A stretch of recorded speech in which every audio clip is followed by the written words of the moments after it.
c'est un des plus beaux et des plus grands domaines de la Bourgogne, puisqu'on dépasse largement les 100 hectares entre la Côte de Nuits et Mercurey. Mercurey, la Framboisière. La Framboisière. Ensuite, il y a des participations et même la propriété de Billot-Simon à Chablis. Il y a eu aussi les vignes achetées à la famille Bachelet et à la famille Mattereau qui ont augmenté en Côte-de-Beaune la production de Grands Blancs.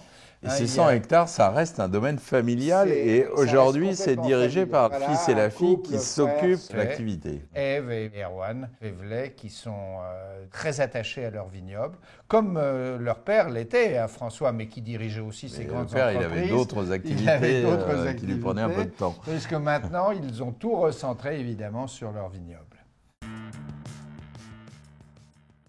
Alors Févelet, c'est quand même très Côte de Nuits. Ils ont un patrimoine de puis vignobles. Ils sont à Nuits-Saint-Georges, donc ils ont un certain nombre de vignes. Là, on goûte au Chéniaux. C'est une de leurs plus belles parcelles de Nuits-Saint-Georges. Alors, on est là du Vervaune-Romanée dans les Chéniaux.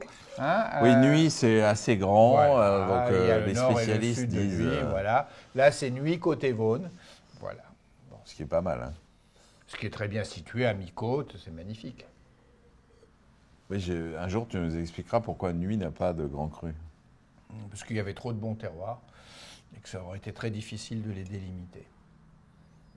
Donc, vers les Chéniaux, on est vers la tendresse, le fruit, l'élégance. Et puis, quand on est plutôt sur les Porets ou sur les Saint-Georges, on est avec un peu plus de puissance. C'est un caractère de vin. Moi, ce que j'adore, c'est la précision de ce vin. Voilà. C'est vraiment... c'est droit, c'est précis. C'est super ni. Évidemment, il y a un grand savoir-faire, il y a aussi maintenant des installations techniques magnifiques. Il faut avoir visité la cuverie, qui est une des plus belles, même sur le plan de l'architecture, de la lumière et évidemment du matériel de vinification. Il y a une texture qui est quand même absolument remarquable. Parfaite. Hein. C'est vraiment... Avec en 18 toujours cette tendresse, ce fond de tendresse, de moelleux, hein, parce que c'est une année très solaire, hein, mais en même temps... très équilibré.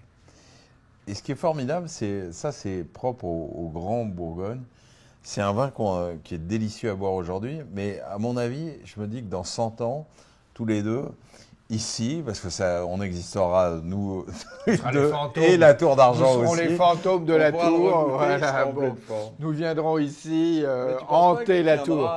Il tiendra en tout cas 50 ans, certainement. Après, je ne peux rien dire d'autre. Mais 50 ans. Un jour, il s'est trompé de 100 ans sur un vin de Bourgogne dégusté à l'aveugle. Un peu plus, même. Je vous le raconterai une prochaine fois. 101 ans.